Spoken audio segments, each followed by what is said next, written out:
Salut et bienvenue dans cette nouvelle vidéo. Aujourd'hui, je vous propose de découvrir ensemble comment créer une lightbox en JavaScript. Donc le principe est très simple, on veut faire en sorte que lorsque l'on clique sur une image, automatiquement cette image s'affiche en grand et on aura la possibilité de passer à l'image suivante ou à l'image précédente et la possibilité évidemment de fermer la lightbox. La petite particularité, c'est que l'image devra être scrollable, elle ne devra pas être redimensionnée pour que l'utilisateur puisse la voir en grande taille. Alors tout de suite, on peut se demander quel est l'intérêt de créer soi-même sa lightbox, pourquoi on n'utilise pas un plugin qui existe déjà. Alors il y a plusieurs raisons à cela. La première, c'est évidemment qu'ici on est dans un tutoriel, donc l'objectif c'est avant tout d'apprendre à faire les choses soi-même. L'autre raison, c'est que le temps que l'on passerait à chercher un plugin qui fasse exactement ce que l'on veuille serait finalement aussi long que le temps que l'on passerait à développer les choses nous-mêmes. En plus, le problème, c'est que l'outil que l'on va trouver, il va peut-être convenir à des tonnes et des tonnes de situations. Et du coup, il va contenir beaucoup de code qui, au final, ne sera pas utilisé, ce qui est un petit peu dommage. Donc ceci étant dit, je vous propose de commencer. Alors pour cette petite vidéo, j'ai déjà préparé un tout petit peu de code, alors rassurez-vous, rien de bien compliqué. J'ai créé une page HTML qui contient simplement une grille d'images. Donc au niveau du code HTML, j'ai créé une div et dedans j'ai mis plein d'images. Et au niveau de mon CSS, j'ai simplement fait en sorte que ça se présente sous forme de grille. Donc d'abord, on va commencer par le CSS qui va correspondre à notre lightbox. Donc on va réfléchir à la structure que l'on doit utiliser pour cette lightbox. Donc le code HTML de la lightbox va être rajouté à la fin de notre page. On aura d'abord un premier élément qui va avoir la classe lightbox, qui sera notre conteneur et c'est lui qui va avoir une couleur de fond noir opaque, qui permettra de rendre le site caché derrière. Ensuite, au niveau de cette lightbox, on va avoir besoin de 3 boutons. Donc un premier bouton que l'on va appeler lightbox_close, qui sera un bouton qui permettra de fermer la lightbox. Donc je mets ici button pour être raccord avec le principe. Histoire d'aider les personnes, je pourrais mettre un petit label qui sera fermé ou close si vous choisissez de faire votre site en anglais.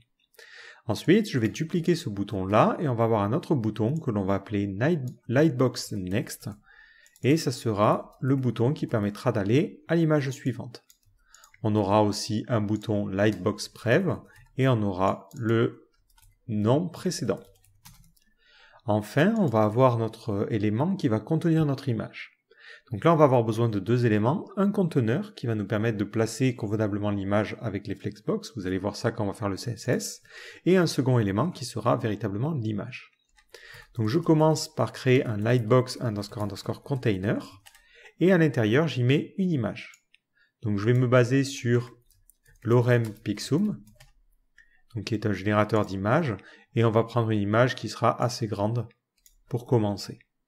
Donc img src égale, on va mettre une image qui fait 1800 par 900, ou plutôt, imaginez que ce sera plutôt un format de design, donc ça sera 900 par 1800. Et on mettrait un alt si on avait besoin de décrire notre image. Et ça, c'est la structure minimale dont j'ai besoin pour ma lightbox. Donc si maintenant je réactualise ma page, on voit bien qu'on a notre image en grand en bas, et on a nos boutons suivant, précédent et fermé. Donc il va falloir styliser ça. Donc au niveau de ma page HTML, je vais charger un petit peu de CSS. Donc je vais créer une balise link, on va mettre un rel stylesheet et on va charger lightbox.css. Je vais aller créer ce fichier-là, donc lightbox.css, et on va commencer par notre premier élément. Donc lightbox. Cette lightbox, ça va être notre élément principal. Donc on va le mettre en position fixed. On va mettre un top à 0, un left à 0, et une largeur de 100%, et une hauteur de 100%. Aussi, on va mettre un background color, et on utilisera du RGBA pour avoir quelque chose d'opaque. Donc on fera 0, 0 et 90 par exemple, pour avoir quelque chose qui sera à peine visible. Ensuite, je rajoute un z-index, donc ça va dépendre de votre site, mais il faut mettre un z-index qui est supérieur à tous les éléments de votre site si vous voulez que la lightbox apparaisse au premier plan. Ensuite, on va passer aux boutons. Donc pour les boutons, on va directement styliser à la fois le bouton Next et le bouton Prev de la même manière. Au final, ça va être le même bouton, ça sera simplement une petite flèche, et on fera une petite rotation de 180 degrés pour déplacer la flèche. Donc à ce niveau-là, vous avez plusieurs solutions. Vous pouvez utiliser des fonts, par exemple, si vous avez Fontabsum déjà présent sur le site, ou ce que vous pouvez faire, c'est carrément exporter un SVG. Moi, j'ai plutôt passé sur cette solution du SVG. Je la trouve que c'est la solution la plus pratique. Donc, je vais aller sur Figma et je vais trouver un SVG de flèche. Vous pouvez chercher ça sur Internet, hein, peu importe. Et on va prendre quelque chose. Alors, voyons on a plus juste un chevron. Voilà, un chevron, ça serait pas mal, comme ça. Donc, je le rajoute. Et ensuite, je vais l'exporter. Donc, ce qui m'intéresse, c'est simplement ce vecteur-là. Donc, je fais clic droit, copie, et je copie mon SVG. Maintenant, au niveau de mon projet, je vais créer un nouveau dossier que je vais appeler IMG pour les images, et je vais créer mon euro.svg. À l'intérieur, je vais y mettre le code de la flèche. Donc, cette image est assez petite, on pourra choisir de l'inline, je vous montrerai ça juste après. Et à ce niveau-là, on va pouvoir donc dire qu'on a un background, ça sera une URL, ça sera directement dans le dossier IMG, et ça sera euro.svg. Je vais prendre la largeur et la hauteur, donc ça je peux le faire directement ici. Donc on a une largeur de 8 et une hauteur de 14. Donc ici on fera un width 2.8 pixels, height 2.14. Et pour que le fond prenne exactement la bonne dimension, vous pouvez mettre center, 100%, 100%. Comme ça, ça vous permettra, si vous le souhaitez, de changer la largeur et la hauteur au besoin. Alors pour éviter que les styles par défaut des boutons soient appliqués, donc normalement j'utilise un reset pour mon site, mais si ce n'est pas le cas, vous pouvez rajouter ici un border de point none, et ça devrait le faire. Donc je vais réactualiser ma page, et on a ici en tout petit notre SVG. On ne le voit pas forcément bien parce que la couleur de remplissage, c'est du noir. Donc on va ici mettre du blanc. Je réactualise et ça s'affiche bien. L'avantage, c'est que maintenant on peut piloter la largeur et la hauteur de notre bouton comme on le souhaite, simplement en bougeant la valeur de la hauteur et de la largeur. Donc si par exemple je double, bon, enfin à l'arrache, hein, mais vous voyez que ça fait grandir la flèche. Donc vous pouvez adapter suivant le rendu que vous voulez donner pour vos flèches, et vous pouvez aussi, si vous le souhaitez, changer le SVG qui est utilisé. Donc moi je vais simplement doubler les choses, histoire que ça soit un petit peu plus visible. Et on va mettre 16 et 28 pixels. Ensuite, il faut que ces boutons soient convenablement affichés, à droite et à gauche de notre élément. Donc on va les mettre en position fixe aussi. On va mettre un top à 50% et un margin top de moins 14 pixels pour prendre la moitié de la hauteur. Vous pourriez faire ça différemment, mais c'est juste un exemple. Parce que vous allez le voir, on changera la méthode de fonctionnement juste après. Donc je mets un set index de 11 pour que ça apparaisse au-dessus du reste. Après, je rajoute aussi un léger effet d'opacité pour que quand je survole, la flèche apparaisse un petit peu plus en blanc. Donc là, si j'aurais essayé de recharger ma page, je vois que ça s'affiche convenablement. Alors je vais peut-être mettre les deux à côté, comme ça on pourra travailler et voir le résultat au fur et à mesure. Donc j'ai choisi, pour des raisons d'accessibilité, de mettre des boutons ici qui avaient un nom à l'intérieur. Ce texte, je ne veux pas qu'il s'affiche pour les gens, donc je peux faire un texte indent, et je mets un texte indent à moins 3000, ce qui va permettre d'enlever le texte et de ne plus le rendre visible. Ensuite, je vais rajouter aussi un cursor pointer, histoire qu'on ait le curseur qui se transforme. Donc par défaut, la zone du bouton, c'est simplement juste cette petite zone-là, ce qui est amplement suffisant, mais si vous voulez rendre les choses un petit peu plus simples à naviguer, vous pouvez faire en sorte que le bouton prenne la totalité de la hauteur. Donc dans ce cas-là, vous allez mettre un top à 0, et vous allez mettre une hauteur à 100%.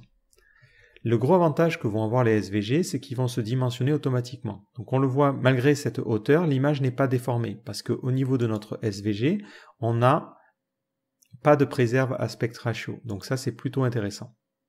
De la même manière, vous pouvez préciser que la largeur et la hauteur, c'est 16 et 28.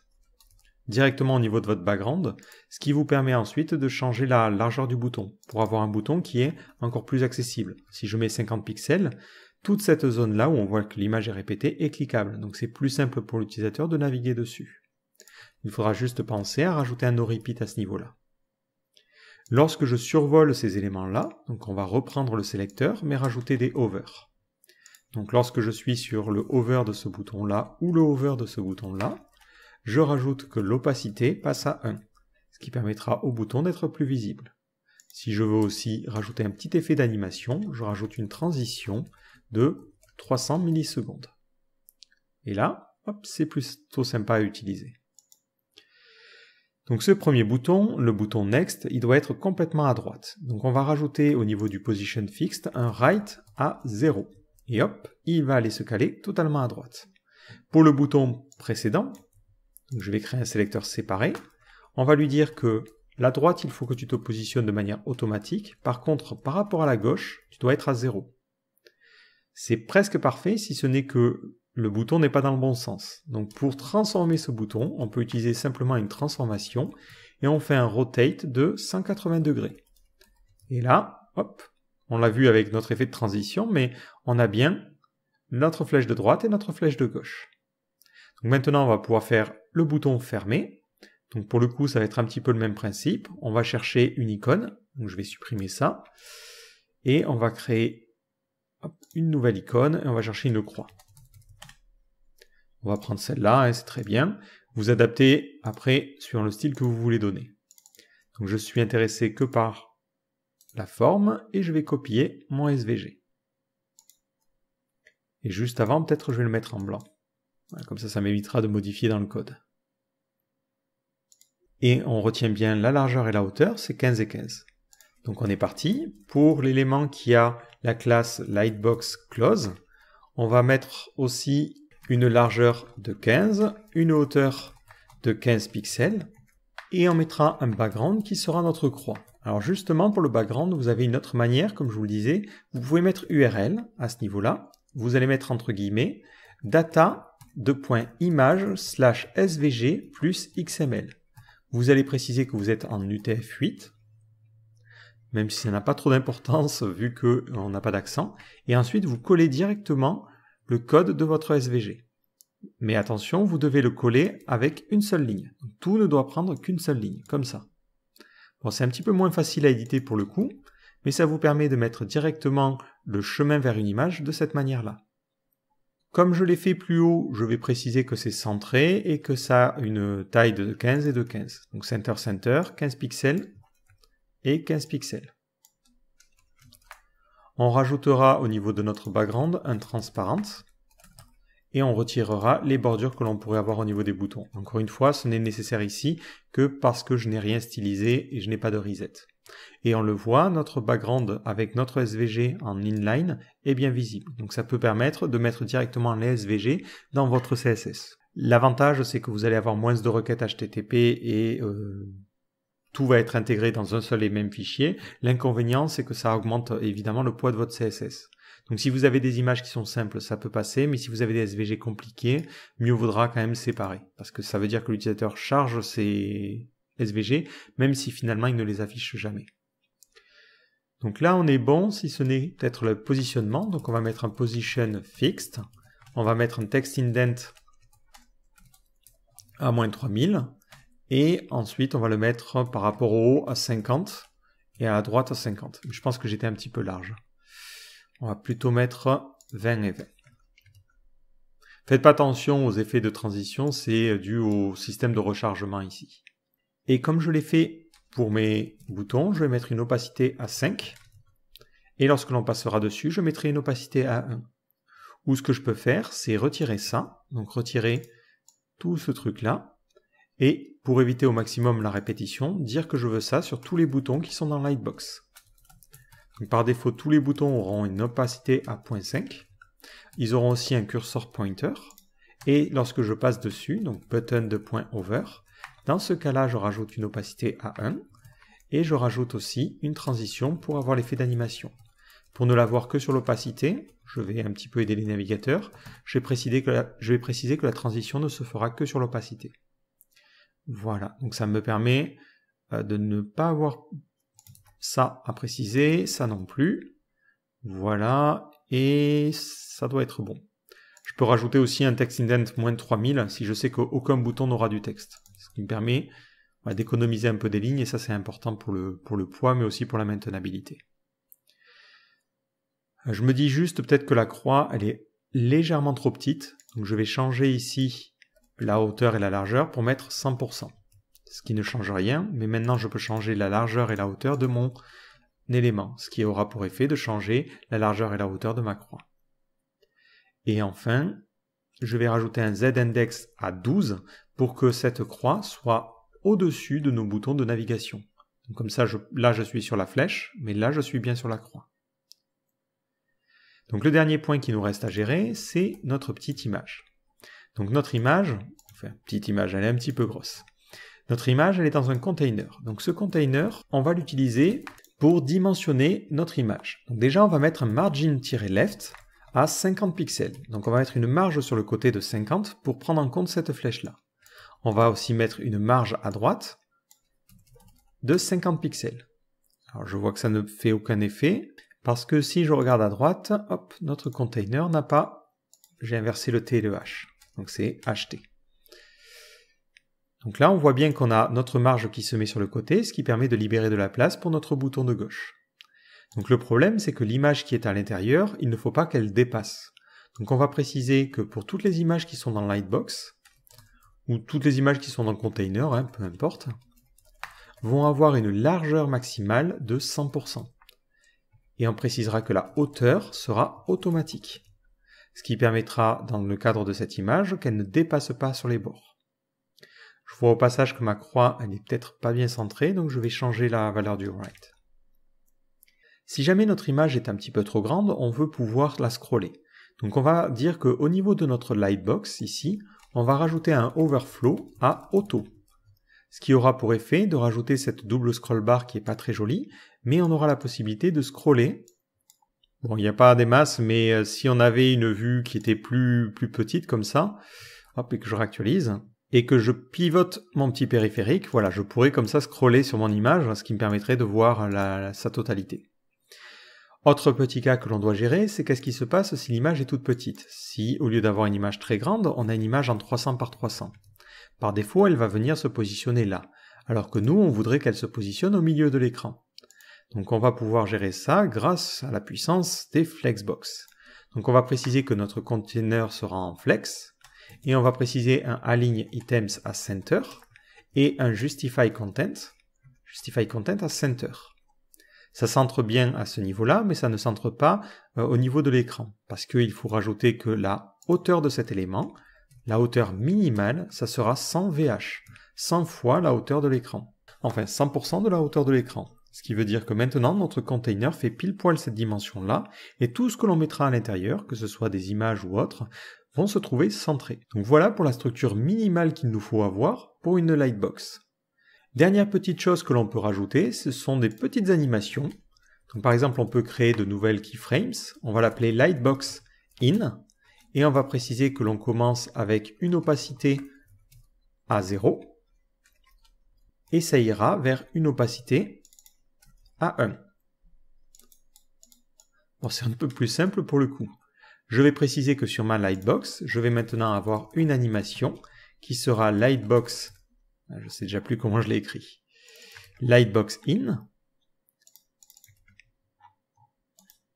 Et cette animation durera 500 millisecondes. Comme ça, dès que j'ajoute mon élément sur ma page, pouf, il est visible avec cet effet d'animation.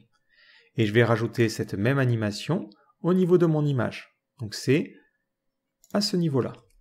Maintenant, on va pouvoir passer à la partie JavaScript. Donc je garde cette structure-là parce que je vais la garder pour de futures références et je vais charger du JavaScript.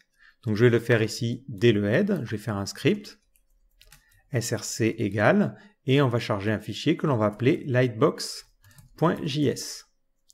Et ce script, on va le mettre de type module.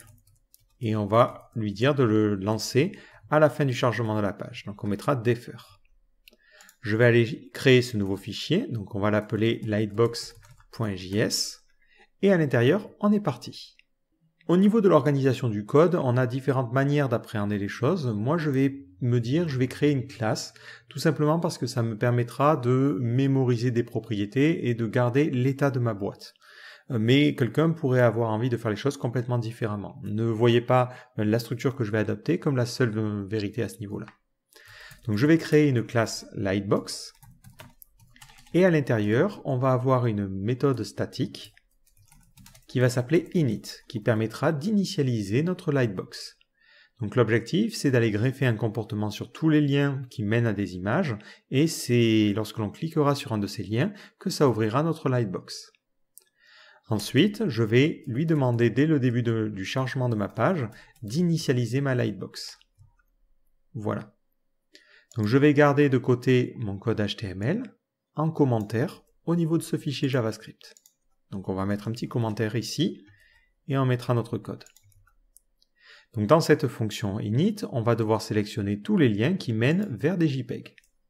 Donc pour cela, je vais faire un petit query selector. Donc je crée une constante links et je fais un document.querySelectorAll et je vais sélectionner tous les liens qui ont un attribut href qui finit par un .png. Ensuite, je vais faire la même chose et sélectionner tous les liens qui finissent par un .jpg. Et je vais finir par un .jpeg. Alors désolé pour la police, je vois qu'elle apparaît un petit peu bizarrement, je vais juste changer de police pour que ça soit un petit peu plus lisible. Voilà, c'est vrai que l'autre police a des F et des lettres qui sont un peu bizarres. Là au moins, ça sera plus simple. Donc par ce biais-là, je viens de sélectionner tous les liens qui mènent vers des images. Vous pouvez rajouter d'autres extensions si plus tard vous voulez en gérer d'autres. Maintenant qu'on a fait ce query selector, on va pouvoir parcourir l'ensemble de nos liens. Donc on va mettre un for each. Pour chaque lien, on va rajouter un listener. Donc on fera un link.addEventListener et on lui dira lorsque tu cliques, je veux que tu lances une fonction qui prendra en paramètre l'événement. Sur cet événement, tu feras un prevent default, histoire de stopper le comportement par défaut, et ensuite tu initialiseras une nouvelle Lightbox. Donc pour initialiser notre Lightbox, j'ai besoin de l'URL que je dois charger.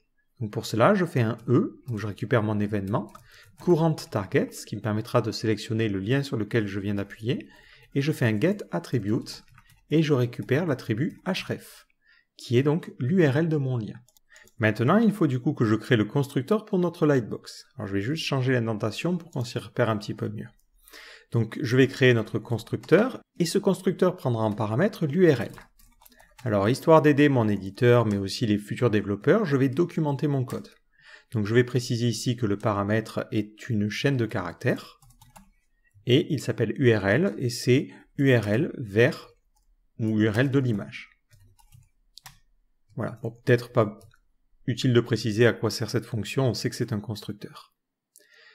Donc la première chose que je dois faire, c'est construire la structure HTML de ma Lightbox. Et vu qu'on va avoir pas mal de logique dans ce constructeur, je vais séparer les choses. Donc on va s'imaginer avoir une autre méthode qui s'appellera build.dom.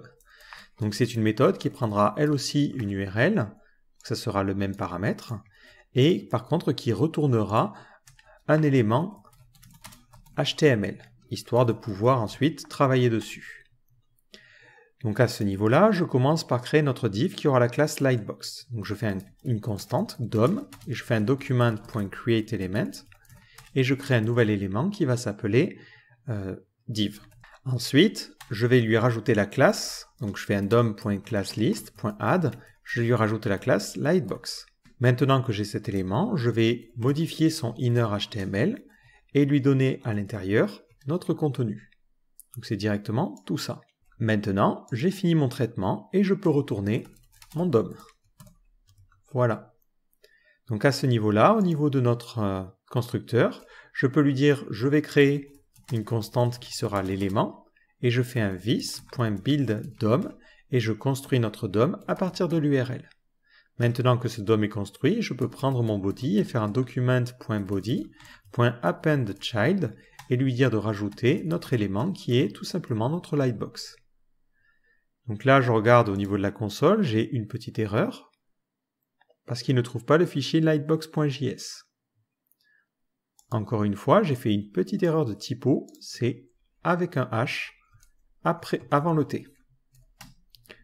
Cette fois-ci, on n'a pas d'erreur en console et lorsque je clique, on voit bien qu'on a cet effet d'apparition et l'image qui s'affiche. Donc là, ce que je pourrais faire, c'est remplacer l'URL de l'image par l'URL que l'on récupère en paramètre. Ce qui fait que lorsque je clique ici, ça va mettre du temps à charger parce que ce sont des images qui sont assez grandes, ou carrément ça ne va pas charger du tout, ce qui est bizarre. Donc on va inspecter, on regarde ici et on a bien notre image. Donc ça doit être que l'image ne se charge tout simplement pas. parce que le serveur de Lorem Pixum est lent. C'est plutôt intéressant parce que ça nous permet aussi de voir un problème. Les images peuvent mettre du temps à charger, donc c'est important d'afficher un retour visuel à l'utilisateur pour lui expliquer ce qui est en train de se passer. Donc on ne va pas directement insérer l'image ici, on va garder notre container, comme ceci. Et dans ce container, on va mettre un petit loader SVG. Donc on va chercher SVG Animated Loader. Donc il n'est pas sur DuckDuckGo, on va chercher sur Google. Hop. Voilà, je crois que c'est celui-ci. Donc le loader que j'aime bien, c'est celui-là. Donc on va inspecter et on va tout simplement prendre ce loader-là. Donc vous pouvez prendre directement le code du SVG ou l'exporter dans un autre fichier. Là, à vous de voir. Vu qu'il est un petit peu gros, là on va plutôt l'exporter dans un autre fichier. Donc, dans mon dossier IMG, je vais aller créer un nouveau fichier que je vais appeler loader.svg et à l'intérieur, je vais y mettre mon loader. Donc par défaut, il a une couleur de fond qui est blanc, donc c'est impeccable, c'est ce que je veux. Maintenant, au niveau de ma lightbox, on s'imagine que dans le container, on ne mettrait pas une image, mais simplement une div qui aurait comme classe lightbox _ loader. Au niveau de mon CSS, dans mon lightbox.css, je vais lui dire que le lightbox loader, lightbox _ loader, il aura une largeur de 38 pixels, une hauteur de 38 pixels, une opacité à 0,5, donc 50%, et on va mettre un background, URL, on chargera dans le dossier IMG notre loader.svg. Et on va le centrer et ne pas le répéter. Maintenant, si je reviens sur ma page, hop, et que je clique sur un lien, on a bien ce loader-là. Donc c'est ça qui va s'afficher pendant que le système est en train de charger notre image. Donc on va au niveau de notre lightbox.js. Juste après le constructeur, juste après avoir ajouté, on va créer une nouvelle méthode qui permettra de charger une image. Donc c'est une méthode qui injectera le loader, chargera l'image, et une fois que l'image sera chargée, remplacera le loader par notre image. Donc on est parti, je vais créer une nouvelle fonction qui va s'appeler loadImage. Elle prendra en paramètre une URL, et ça sera le même type de paramètre. Pas de retour à ce niveau-là, on pourrait s'imaginer retourner une promesse, mais pour l'instant, on s'en fiche. Donc la première chose que l'on va faire, c'est créer une nouvelle image. Donc on fait const image égale new image. Maintenant, au niveau de cette image, au niveau de son src, on va lui passer l'URL.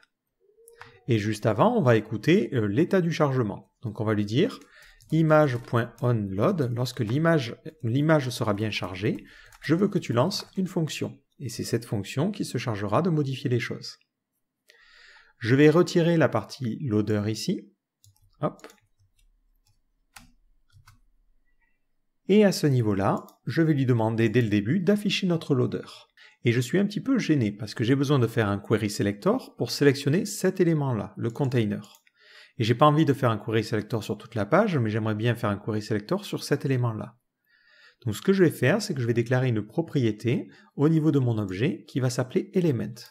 Donc plutôt que de créer une constante, je fais un this.element. Et ici, je fais un this.element, ce qui me permettra maintenant d'y accéder partout où je le souhaite. Si je veux documenter les choses, je peux préciser tout en haut, en documentant ma classe, hop hop, que cette classe aura une propriété qui sera du coup un HTML element, et cette propriété s'appellera element. Ça permet à quelqu'un qui regarde ma classe de directement comprendre de quoi il en retourne. Donc à ce niveau-là, je vais récupérer le container. Donc je vais faire une const container égale this.elements.querySelector et sélectionner l'élément qui a comme classe lightbox _ container. Si je le souhaite et si je veux avoir un code qui soit un petit peu plus modulable, je pourrais créer des constantes avec les différentes classes. Là, je sais que je ne le changerai pas, donc je reste sur cette logique-là. Ça sert à rien d'aller imaginer quelque chose de plus complexe que nécessaire. On rajoutera de l'abstraction au fur et à mesure que l'on en aura besoin. Maintenant, dans ce container, je dois créer le loader. Donc je vais créer une constante que je vais appeler loader. Je fais un document.createElement et je crée un élément qui sera une div. Sur ce loader, je lui rajoute la classe lightbox _ loader. Pareil, on pourrait utiliser une constante. Et ensuite, je lui demande dans le container de rajouter notre enfant qui sera donc notre loader. Voilà, hop, on va rapetisser ça et on va rapetisser ça. Donc je reviens au niveau de ma console, ça va me permettre de vérifier que je n'ai pas fait d'erreur. Et lorsque je clique, il va falloir lui dire de charger l'image. Donc ici, je ferai un load image et je lui demande de charger ça. Cette fois-ci, quand je clique, notre loader s'affiche bien. Lorsque notre image est chargée, pour l'instant, on va mettre un console.log chargé. Bon, ça pourra prendre plus ou moins de temps vu la connexion et vu que le serveur est un petit peu lent. Donc là, on voit, hop, ça a été finalement relativement rapide, j'ai été médisant, ça a chargé notre image. Donc une fois que notre image est chargée, on va pouvoir prendre notre container et lui dire, il faut que tu supprimes l'enfant qui est le loader. Plus la peine de l'afficher. Maintenant, je vais prendre mon image et tout simplement la rajouter au niveau de notre container. Donc je vais faire un container.appendChild et je lui donne notre image. Donc c'est la variable image. Et maintenant, si je réactualise, bon là ça a été très rapide, mais dès que je charge une page, on a le loader, puis l'image qui s'affiche. Si j'essaie de passer dans un réseau qui est plutôt limité, donc dans l'onglet Network, je mets de la... Ah, j'ai pas de la 4G. Bon, on va mettre Fast 3G. Je clique ici, on voit que le loader s'affiche, et ensuite l'image s'affiche. Donc c'est plutôt sympa. Donc maintenant, on va gérer le bouton de fermeture. Quand je ferme, il faut que la lightbox disparaisse. Donc les événements, je vais les greffer à ce niveau-là, parce que c'est au moment où je construis le DOM, à mon sens, que je vais pouvoir trouver les éléments et aussi greffer les comportements. Donc je vais prendre mon élément, DOM, je vais faire un query selector et sélectionner l'élément qui s'appelle lightboxClose.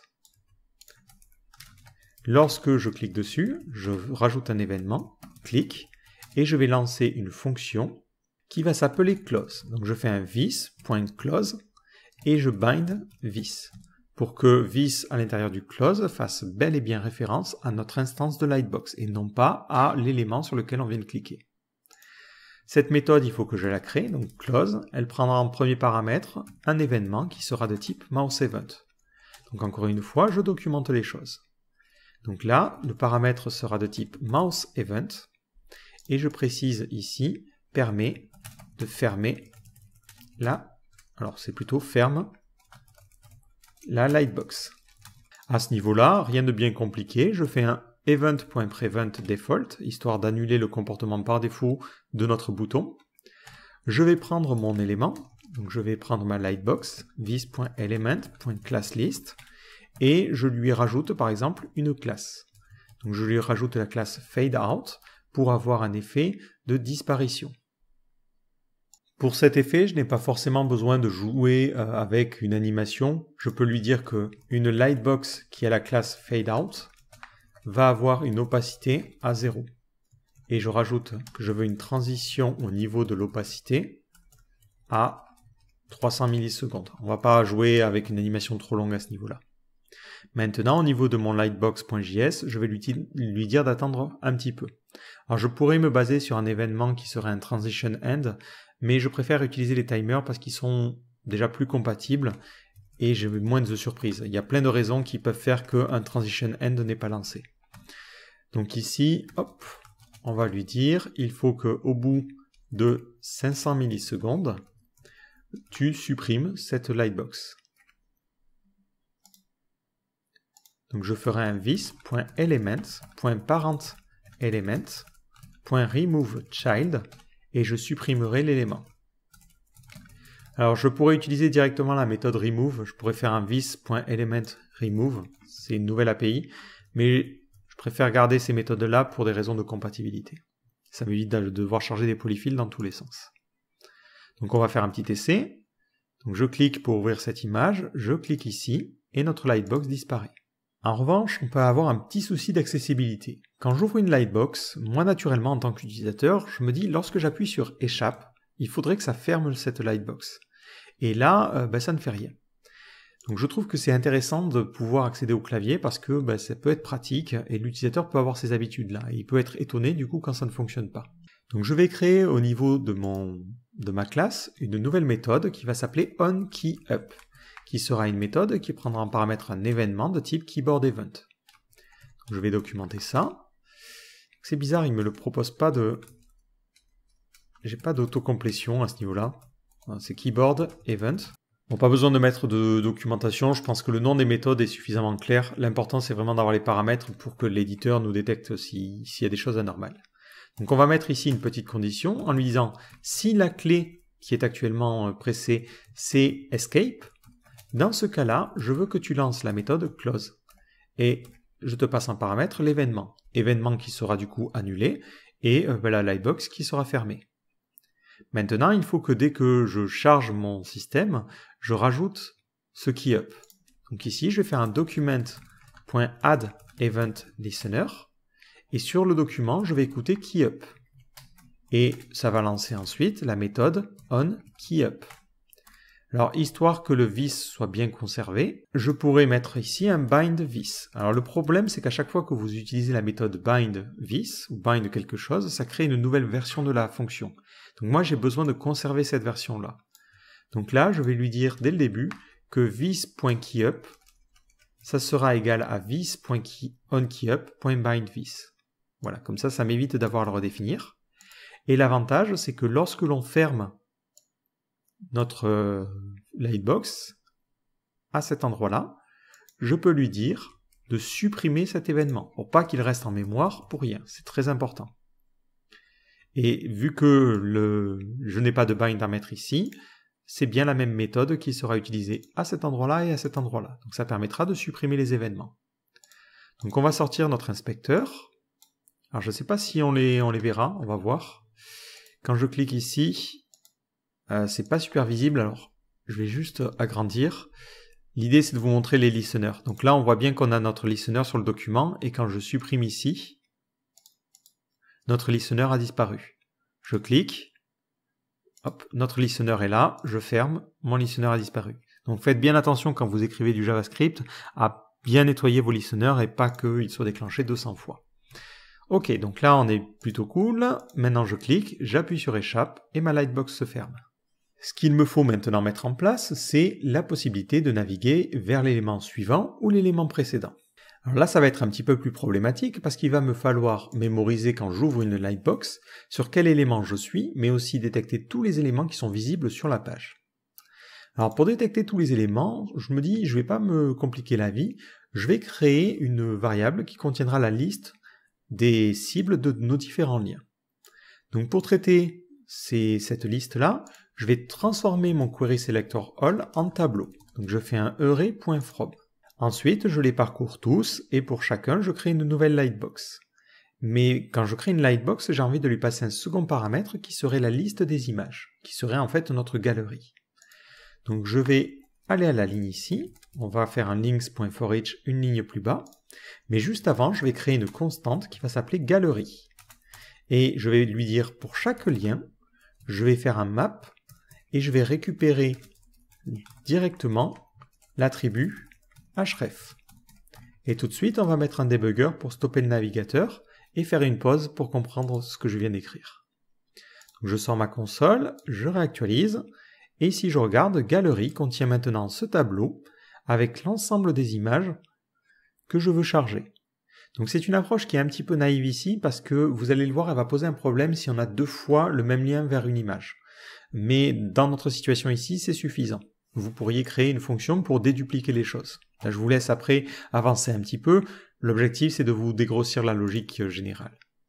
Donc maintenant, notre lightbox, elle prendra un second paramètre qui sera la galerie. À ce niveau-là, je vais lui préciser que j'aurai un second paramètre au niveau du constructeur qui sera un tableau de chaîne de caractères. On va l'appeler galerie et on va lui mettre chemin avec un S des images de la lightbox.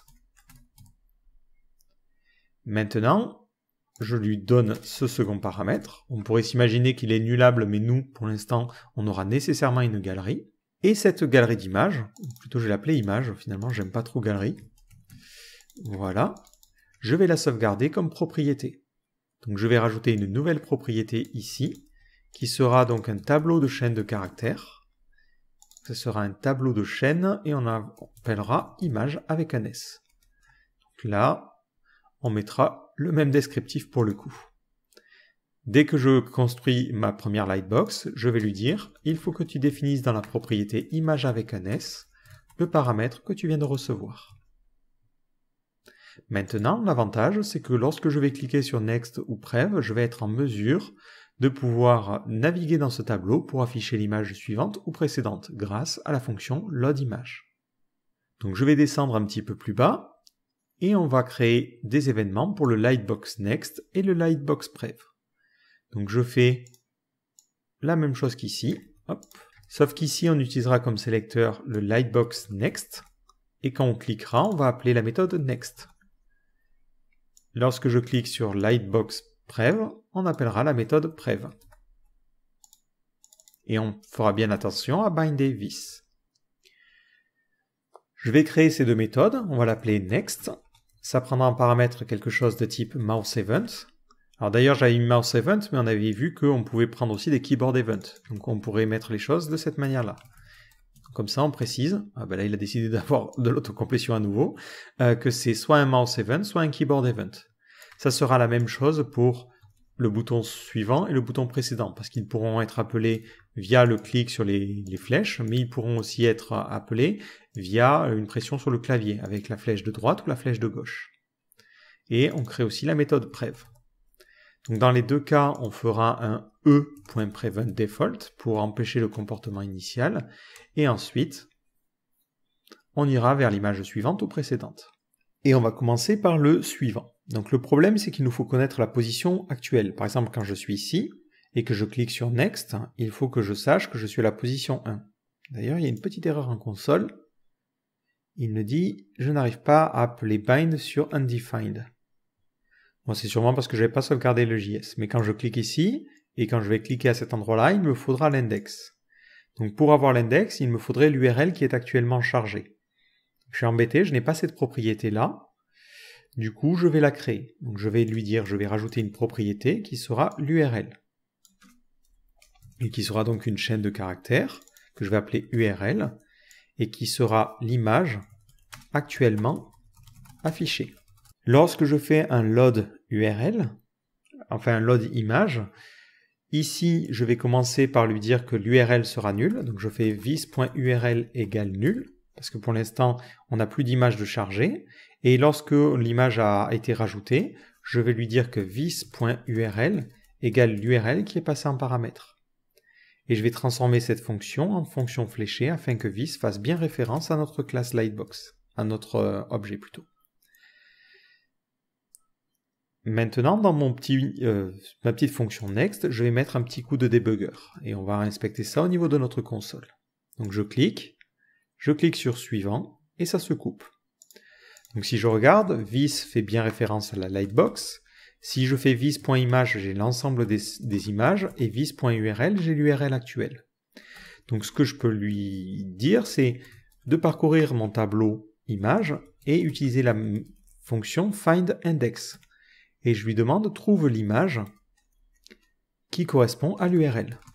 Donc je crois que ça accepte pas juste quelque chose comme ça, il faut vraiment une fonction. Je vais zoomer un petit peu, voilà. Donc il faudra lui écrire quelque chose qui ressemblera à ça.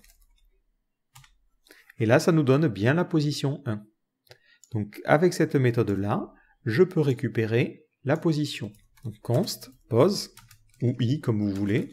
Ça sera un this.image, je trouve l'index, alors là on va peut-être mettre image, histoire que ça soit un petit peu plus clair quand on relit notre code, et là j'obtiens l'index. Maintenant cet index je peux l'incrémenter, donc je vais peut-être plutôt créer une variable vu que je vais l'incrémenter, et maintenant je peux faire un this.loadImage et lui dire de charger l'image qui se situe à l'index plus 1, donc ça sera i plus 1. Et c'est tout ce que j'ai à faire. La logique de mon code va ensuite appliquer le loader et mettre l'image.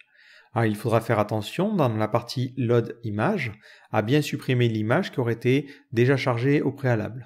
Donc je peux me contenter simplement ici, avant de charger mon container, de lui dire qu'au niveau de l'HTML de mon container, je ne veux rien, histoire qu'il vide la précédente image.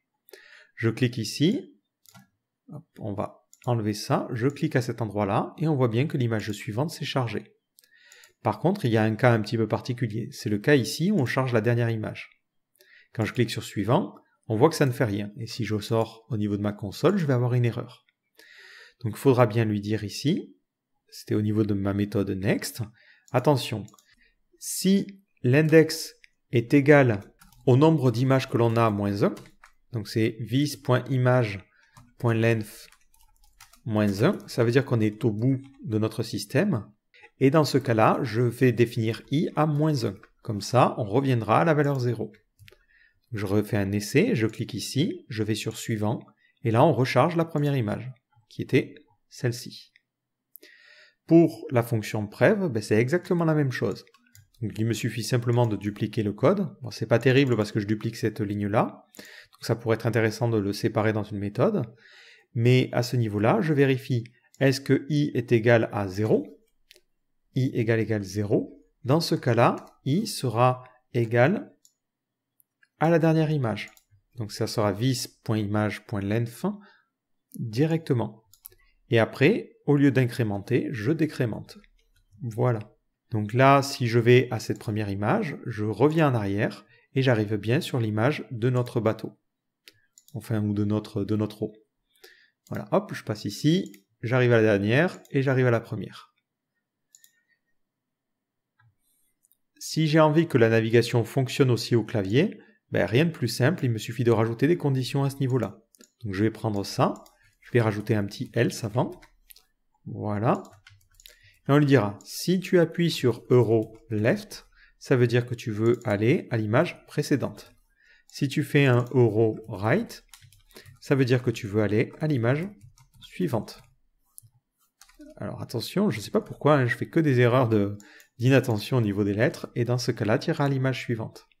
Comme ça, encore une fois, d'un point de vue accessibilité, c'est un petit peu plus simple. Je vais à la droite et je vais à la gauche.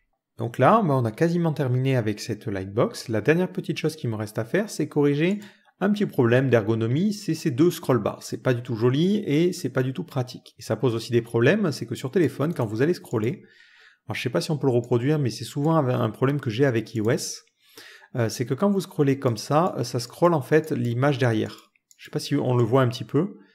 Je vais peut-être changer la valeur d'opacité et on va mettre 0,1. Voilà. En fait, quand je scrolle ici, vous voyez, quand j'ai fini de scroller l'image, c'est le body qui scrolle. Et ça, c'est pas terrible d'un point de vue ressenti utilisateur. Donc pour remédier à ce problème-là, c'est en général très compliqué parce qu'il y a plein d'événements. Moi, il y a une librairie que j'aime bien qui s'appelle Body Scroll Lock. Donc normalement, elle est disponible sur NPM. Voilà, et elle permet tout simplement, via deux méthodes, qui sont les méthodes Disable Body Scroll et Enable Body Scroll, d'activer ou de désactiver le scrolling. Alors pour le charger, on pourrait s'embêter avec Webpack ou autre. Nous ici, on va pas trop se compliquer la vie. On va tout simplement se rendre sur leur GitHub, aller dans le dossier lib et prendre la version ES6. Voilà, donc c'est juste pour l'exemple, et on copie tout simplement tout leur code. Je veux vraiment que le tutoriel soit le plus accessible possible. Et on va créer un nouveau dossier, JS, qu'on va mettre à la racine. Et dedans, on va avoir notre body-scroll-lock.js. Et à la racine de mon projet, je vais aller créer un nouveau dossier que je vais appeler JS. Et on va mettre body-scroll-lock.js à l'intérieur. Et je vais déplacer aussi mon lightbox.js dedans. Je vais changer mon HTML, hop, pour que maintenant il aille chercher dans le dossier JS et que ça fonctionne convenablement. Donc vu que j'ai mis que c'était quelque chose de type module, je peux utiliser la syntaxe ES6 et importer les modules sans forcément de précompilation. Donc je peux lui dire ici, je veux que tu importes depuis, donc ça sera le même dossier, ça sera body-scroll-lock.js.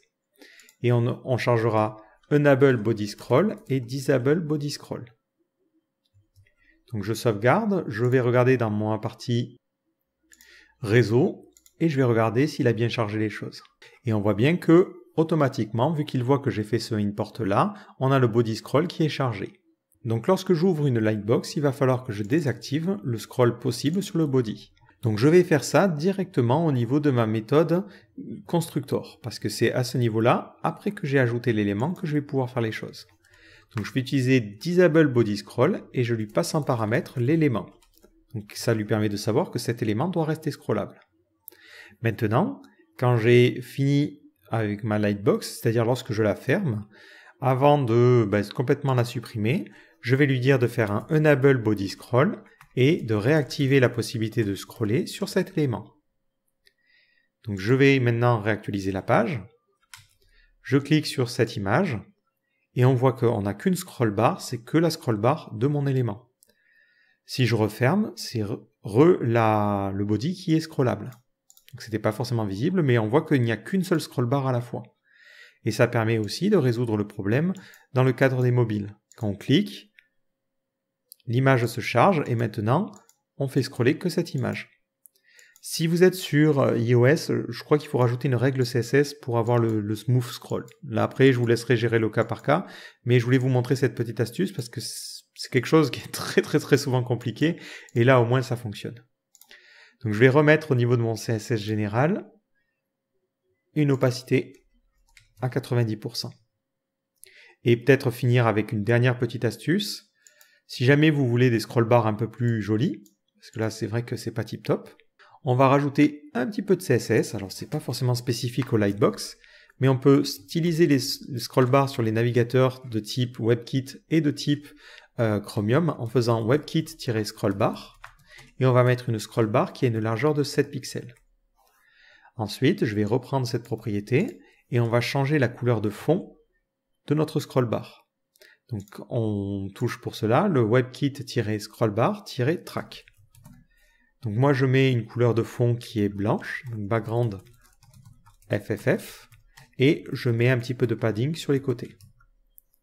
Ensuite, on va changer le thumb. Donc le thumb, c'est le petit curseur que l'on avait avant en gris. C'est très moche sur... C'est très joli en général sur Mac, mais je trouve que sur les Windows et Linux, en général, ça donne une scroll bar qui est assez moche. Alors c'est cohérent avec le reste du système d'exploitation, mais c'est pas tip top de manière générale. Là, on va avoir quelque chose de beaucoup plus discret et qui est beaucoup plus joli à mon sens. Mais le problème, c'est que ça s'adapte pas trop ici. On le voit quand on a la Lightbox, pas tip top. Donc ce que l'on peut faire, c'est dupliquer tout ça. Hop, hop, hop. Et peut-être pas changer cette partie-là, mais changer la couleur de fond lorsque l'on est dans un élément de Lightbox. Dans ce cas-là, on met un background ici qui est noir, complet, donc ça sera black. Et on laisse toujours notre padding, quoi qu'on peut l'enlever. Et par contre, au niveau du background, on utilisera du RGBA. Donc 255, 255, 255, et une opacité à 30%. Donc lorsque j'ouvre, ça permet à la scroll bar de changer de couleur et de mieux s'adapter à l'ergonomie générale. Et là, on a terminé avec cette mise en place. Alors, ça ne veut pas forcément dire que notre script est parfait pour autant. Il y a quand même beaucoup de choses qu'on peut continuer à améliorer. Une première chose que vous pourriez mettre en place, c'est peut-être 2 états à notre Lightbox. Typiquement, ce qui pourrait être cool, ça serait de faire en sorte que l'image ne soit pas forcément affichée zoomée. Donc vous pourriez pour cela, donc au niveau de votre CSS, donc c'était dans la partie IMG, on a précisé que la largeur de l'image était 100%, mais on pourrait préciser par exemple que la hauteur maximale serait 100 VH. Dans ce cas-là, notre image, elle serait toujours centrée au niveau de l'écran, et on n'a plus de scroll bar. Mais on pourrait imaginer qu'on aurait un petit bouton où on clique, et quand on clique, ça zoomerait l'image, comme quand on n'aurait pas cette valeur-là. Et ça permettrait de pouvoir alterner entre la version zoomée et la version non dézoomée. Autre amélioration que l'on pourrait mettre en place, c'est la possibilité au niveau des liens HTML de pouvoir avoir plusieurs galeries. Donc quand vous cliquez, ça vous permettra de n'afficher que les images qui correspondent à une certaine galerie. Autre petite correction que vous pouvez apporter, c'est gérer le cas où on a 2 fois la même image. Le problème, c'est que vu comment on fait la récupération, si on a la même image plus tard, lorsqu'on fera un find index, on retrouvera toujours la première occurrence et on pourrait se retrouver dans une boucle infinie. Ce qui serait par exemple le cas, allez hop, pour vous montrer, je vais prendre cette image-là et même mettre la même image ici. Si je clique ici et que je clique sur suivant, vous voyez qu'on est bloqué dans cette boucle infinie, parce que lorsque je fais un find index, il trouve toujours la première image. Donc à chaque fois que je lui demande de cliquer sur suivant, il va toujours à la même image. Donc ça pourrait être intéressant de dédupliquer notre tableau et de retirer les fois où on a des duplications. Comme ça ferait que si on a 2 fois le même lien, il ne serait présent qu'une seule fois dans la partie galerie. Et enfin, le moins fun à faire, c'est tout simplement débugger ça, vérifier que ça fonctionne bien sur tous les navigateurs. Malheureusement, ici, je n'ai que Chrome et Firefox pour tester, mais déjà on peut tester au moins sur Firefox. Donc si je réactualise la page, ça fonctionne bien. Si je clique, ça charge, hop.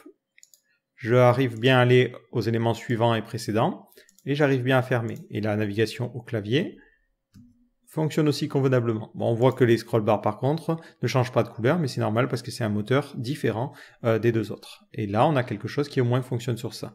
Et on a donc terminé avec cette création de Lightbox. Donc comme vous le voyez, la logique générale n'est pas forcément complexe. Et en quelques dizaines de minutes, on a quelque chose de plutôt stable et qui permet de fonctionner par rapport à nos besoins. Donc après, effectivement, on peut rajouter des fonctionnalités, on peut aussi rajouter la gestion du tactile pour gérer par exemple les mouvements swipe, et dans ce cas-là, ça va un petit peu plus se complexifier. Mais pour une structure de base, on a fait ça en moins de 100 lignes, enfin moins de 100 lignes une fois qu'on enlève les espaces, et il n'y a pas forcément besoin d'aller importer une librairie qui fait 10 ou 15 kilos juste pour ces besoins-là. Donc j'espère que cette vidéo vous aura permis d'y voir un petit peu plus clair, vous aura aussi appris quelques petites astuces et je vous donne rendez-vous dans une prochaine vidéo. Ciao!